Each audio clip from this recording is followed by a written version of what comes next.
Sir Gachibowli తర్వాత ఎక్కడికి వచ్చారు మీరు? గచ్చిబౌలి తర్వాత ఎలక్షన్ కోడ్లో మేడ్చల్ 1.5 year ఉన్నాను. ఎలక్షన్స్ అన్నీ అయిపోయాయి. గచ్చిబౌలిలో షార్ట్ పీరియడ్, రాయదుర్గంలో షార్ట్ పీరియడ్. అప్పుడు సజ్జనార్ గారు సిపి గారు ఉన్నారు. ఏది నేను ఎలక్షన్ టైంలో గచ్చిబౌలిలో. సార్ నేను గచ్చిబౌలిలో షార్ట్ పీరియడ్ చేశాను, నాకు ఇక్కడ ఎటువంటి ఇన్ఫ్లుయెన్స్ లేకుండా, ఎటువంటి పొలిటికల్ ఇన్ఫ్లుయెన్స్ లేకుండా, ఎవరి ఏమంటారు దాని ఈ మధ్య లెటర్లు అనేవాళ్ళు కదా, టికెట్లో లెటర్లో బీఫాము ఏ ఫామ్ అనేవాళ్ళు. అటువంటి ఎటువంటిది లేకుండా ఆఫీసర్స్ మెచ్చి ఇచ్చినటువంటి పోస్టింగు. నేను మళ్ళీ రూరల్ ఏరియాకి వెళ్ళి పనిచేయడము నాకు కొంచెం ఇబ్బందిగానే ఉంది అని ఆ రోజు చెప్పాను నేను సార్కి. చెప్తే లేదు ఎలక్షన్స్ అయిపోయిన వెంటనే మళ్ళీ అది ఎలక్షన్ కోడ్ కదా, మళ్ళీ నీకు ఏరియా తీసుకుంటాం, ఎందుకంటే నేను ఇచ్చిన పోస్టింగ్స్ కూడా కావవి, గతంలో ఇచ్చినటువంటి ఆఫీసర్స్ ఇచ్చిన పోస్టింగ్స్ అవి, మీరు మళ్ళీ ఇదే ఏరియాకి వస్తారని చెప్పారు ఆ రోజుల్లో సార్. చెప్పి నన్ను మళ్ళీ ఎలక్షన్స్ 1.5 year తర్వాత మున్సిపల్ ఎలక్షన్స్ కూడా అయిపోయేసరికి 2019, 2020 అన్ని ఎలక్షన్స్ అయిపోయాయి. మళ్ళీ నాకు ఈ ఏరియాకు అంటే మాదాపూర్ పోస్టింగ్ ఇద్దామనుకొని సార్ అది ఇవ్వలేని పరిస్థితిలో నార్సింగ్ పోలీస్ స్టేషన్ ఇచ్చాడు. నార్సింగ్ ఎస్హెచ్ఓగా దాదాపు 2 years కావచ్చింది. 20 months వరకు చేశాను. సిపి గారు ట్రాన్స్ఫర్ అయిపోయారు. అప్పటికి సిపి గారు సజ్జనార్ గారు ట్రాన్స్ఫర్ అయ్యారు. కొత్త సిపి గారు వచ్చారు. కొత్త సిపి గారు వచ్చిన తర్వాత నన్ను ఉంచలేకపోయారు. నైట్ 2 o'clock నన్ను అక్కడ నుంచి ట్రాన్స్ఫర్ అయ్యారు. నార్సింగ్లో మీకు గుర్తుండిపోయే కేసు చెప్పండి. నార్సింగ్లో బాగా గుర్తుకున్నటువంటి కేసు ఏంటంటే, అది పెండింగ్ ట్రయల్ ఒకటి చెప్పాను కదా, అక్యూజ్డ్ పరారయ్యాడు, అవును, డబుల్ మర్డర్. అతను పట్టుకొచ్చి మళ్ళీ జైల్లో పెట్టి వారెంట్ ఎగ్జిక్యూట్ చేసి జైల్లో పెట్టి ట్రయల్ చేశాం. ట్రయల్ చేయడం వల్ల life until death number 1. Number 2, Dinesh Dharne అనే వ్యక్తి ఒక చిన్న పిల్లను 6 years గర్ల్ను రేప్ చేసి పంగల్ చీర్చేసి చంపేస్తాడు. ఆ కేసులో పగ్గడ్బందీ ట్రయల్ స్టేజ్లో పగ్గడ్బందీ సిస్టమేటిక్గా రెగ్యులర్గా కోర్టుకు పోయి విట్నెసెస్ను ప్రాపర్గా ప్రొడ్యూస్ చేసి ఎవిడెన్సెస్ను ప్రాపర్గా ప్రొడ్యూస్ చేసి ఆ కేసును గెలిపించడం వల్ల దాంట్లో డెత్ కన్విక్షన్ వచ్చింది, క్యాపిటల్ పనిష్మెంట్. సార్ వాడిని కోర్టు పంపకం ముందు మీరు తీసుకొచ్చి ఉంటారు కదా, మీ స్టేషన్లో ఉంచారు కదా, వాడికి ట్రీట్మెంట్ ఇచ్చారా? సైంటిఫిక్ ఎవిడెన్స్ కలెక్ట్ చేయడం అది కాదండి, పోలీస్ ట్రీట్మెంట్ వచ్చింది అంటే. ఇప్పుడు ఎలా ఉంటుందంటే అక్యూజ్డ్ విషయంలో ప్రొఫెషనల్ పోలీస్ ఆఫీసర్ ఎలా ఉంటాడంటే, అక్యూజ్డ్ కనుక పోలీస్ ఆఫీసర్ కోరుకుంటున్న విధంగా పోలీస్ ఆఫీసర్కు ఉన్నటువంటి క్లూస్ ప్రాపర్గా క్లూస్కు ఇంట్రాగేషన్లో ఆన్సర్ ఇస్తున్నాడంటే ఆ పోలీస్ ఆఫీసర్ ఫిజికల్ ట్రీట్మెంట్ చేయడు, ఫిజికల్గా చేయరు. ఎందుకంటే కావాల్సినటువంటి క్లూస్ దొరుకుతున్నప్పుడు, కావాల్సినటువంటి రీజన్ క్లియర్ అవుతున్నప్పుడు నీడ్ ఏముంటుంది. కానీ ఒక చిన్న పిల్లని అలా చేయడం అనేది ఒక మనిషి ఎవరికైనా అంటే మీలాంటి వాళ్ళకి ఇంకా కష్టం ఉంటుంది కదండి. అంటే కొంత ఇంకా డౌట్స్ క్లియర్ కానప్పుడు ఇంట్రాగేషన్ అనేది ఉంటుంది, ఫిజికల్ ఇంట్రాగేషన్ అనేది ఉంటుంది, జరుగుతుంది. అంటే మనం కొన్ని ఓపెన్గా చెప్పలేము. అవునండి, ఇంట్రాగేషన్ లేకుండా కొన్ని డౌట్స్ క్లియర్ కావు, పోలీస్ ఆఫీసర్కి ఉన్న డౌట్స్ క్లియర్ కావు, చెప్పాలనుకోరు కూడా. అవును, చాలా professional gang, professional accuse persons కొంతమంది అదే మోడల్ మెయింటైన్ చేస్తున్న వాళ్ళు ఆ సమయంలో దెబ్బలు పడొద్దు అనుకుంటారు, ఫిజికల్ ఇంట్రాగేషన్ జరగొద్దు అనుకుంటారు, అన్నీ చెప్పేస్తారు, అరెస్ట్ అయ్యి వెళ్ళిపోతారు. అట్లా డిఫరెంట్ ఉంటారు. మరి కొంతమంది ఏంటంటే ఎంత కొట్టినా ఎంత ఇంట్రాగేట్ చేసినా చెప్పరు. అలాంటప్పుడు టైం ఎక్కువ తీసుకుని రకరకాల మెథడ్స్ అన్నీ ఫాలో చేస్తారు. అంటే ప్రొఫెషనల్ అఫెండర్ బెటర్ ఏమో దొరకడం. అంటే తొందరగా బ్రేక్ అయిపోతుంది, తొందరగా బెండ్ అయిపోతారు, తొందరగా రికవర్ అవుతుంది, తొందరగా మేడ్ అవుట్ అవుతుంది, కన్విక్షన్ వస్తుంది, జైలుకి వెళ్ళిపోతారు. అట్లా ఇట్లా కావద్దు అట్లా కావద్దు అనుకుంటాం, ఏదైనా జరగకూడదు అనుకుంటాం. ఓకే, జరిగిపోతున్నప్పుడు నార్సింగ్లో 2 సంవత్సరాలు, దాదాపు 2 సంవత్సరాలు 20 నెలల వరకు చేశాను. తర్వాత కొత్త సిపి గారు వచ్చారు. వారు నన్ను రాత్రి 12 గంటలకు ఒక ఇన్విటేషన్ లేని ఫంక్షన్ పిలిపించి ఆ ఫంక్షన్లో నా చేతులు ఆర్డర్ పెట్టి అక్కడ నుంచి పంపించేశారు. అదేంటి అంత ఘోరంగా? సార్ ఫస్ట్ మీకు చెప్తుంది ఏంట్లో అర్ధరాత్రి 12 గంటలకు నోటీస్ ఇచ్చి మీకు సస్పెండ్ చేశారు కదా, మరి కోర్టుకు వెళ్ళొచ్చు కదా మీరు? నేను ఇదే చేసింది ఇక్కడ న్యాయంగా ప్రాసెస్ ప్రకారంగా నేను డీటెయిల్ ఎక్స్ప్లెనేషన్ ఇవ్వడం జరిగింది. అప్పుడున్న సిపి గారికి డీటెయిల్గా ఇచ్చాను. డీటెయిల్గా ఇచ్చినప్పటికీ ఆ ఆఫీసర్ దృష్టిలో ఏముందో మాకు తెలియదు కాబట్టి డీటెయిల్ ఎక్స్ప్లెనేషన్ కూడా ఇగ్నోర్ చేసి పక్క పెట్టేశారు. నాకు ప్రమోషన్ వచ్చే సమయం ఏర్పడ్డది. నేను ఒకసారి 2 సార్లు 3 సార్లు వెళ్ళడం జరిగింది. అయినప్పటికీ కూడా నిర్లక్ష్యం వహించడం, ఇగ్నోర్ చేయడం జరిగింది. అంటే కూడా వెళ్ళదా? అవకాశం ఇచ్చారు చెప్పుకోవడానికి, కానీ చెప్పింది పూర్తిగా వినిపించుకోవట్లేదు. ఎప్పుడైనా కానీ మనము ఎదుటి వాళ్ళు చెప్పింది పూర్తిగా వినాలి. విన్నప్పుడే మనము న్యాయం చేయడానికి అవకాశం ఉంటుంది. విన్నప్పుడు న్యాయం చేయడానికి అవకాశం ఎక్కడ ఉంటుంది? కోర్టు అనేది పనిచేస్తుంది, వ్యక్తులు అనేది పనిచేయాలి, వ్యవస్థ అనేది పనిచేయాలి. వినాలి. వినప్పుడు మనకు కూడా చెప్పాలని అనిపిస్తుంటుంది.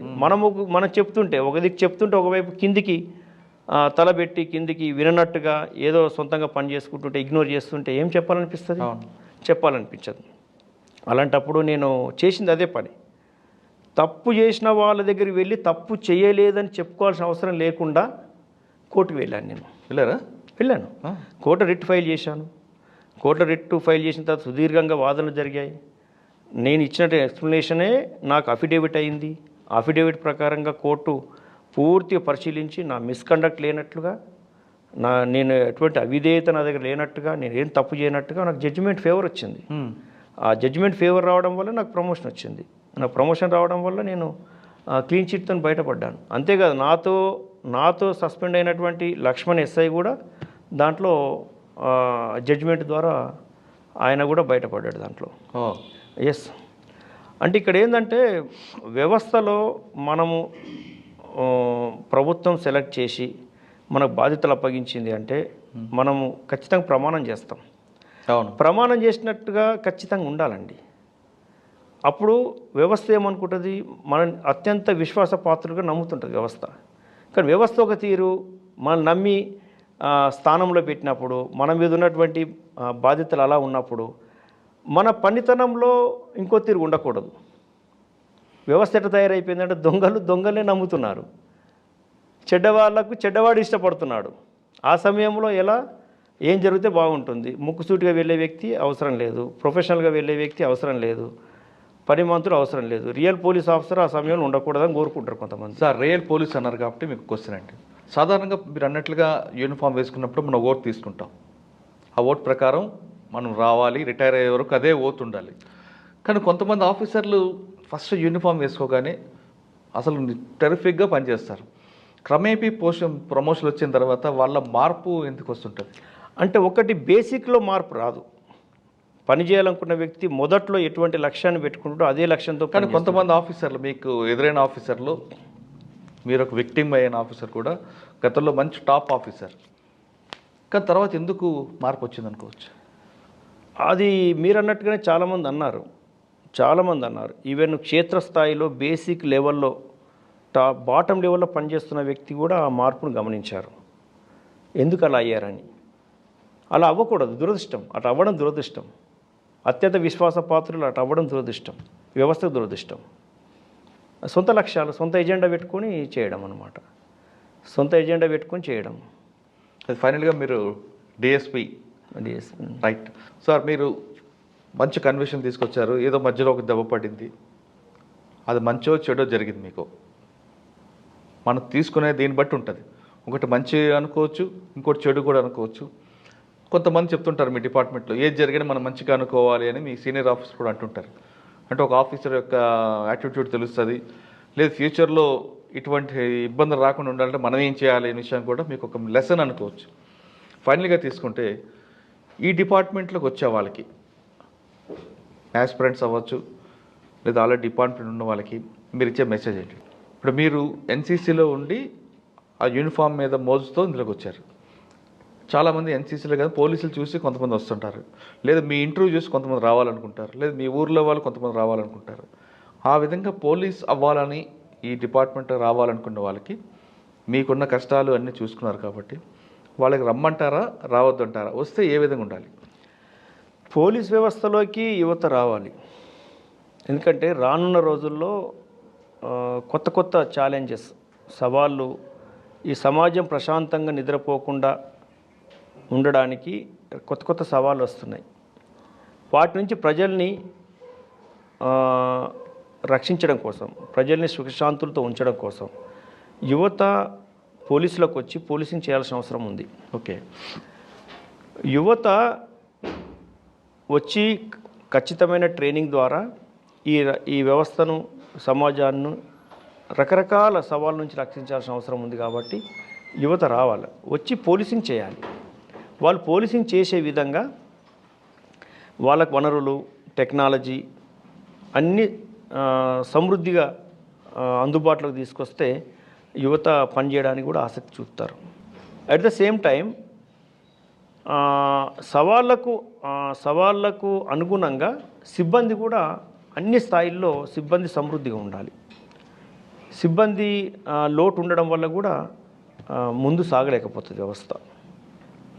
డిపార్ట్మెంట్కి వచ్చే వాళ్ళు ఎక్కువగా 2 రకాలు కనిపిస్తుంటారండి. మీలాంటి వారు ప్రొఫెషనల్గా ఉండాలని, కొంతమంది సర్వీస్ మోటో ఆ విధంగా కనిపిస్తుంటారు. ఇప్పుడు వస్తున్న జనరేషన్ కొంతమంది కేవలం డబ్బు కోసమే ఈ డిపార్ట్మెంట్కి వస్తుంటారు. వాళ్ళకి మీరు ఇచ్చే మెసేజ్? వాళ్ళు డబ్బు కోసం వస్తున్నారు అంటే మీకు చెప్పాను ఇంతకుముందు, ఆ సొంత ఏజెండా పెట్టుకొని రావడం వల్ల దానివల్ల నష్టం జరుగుతుంది.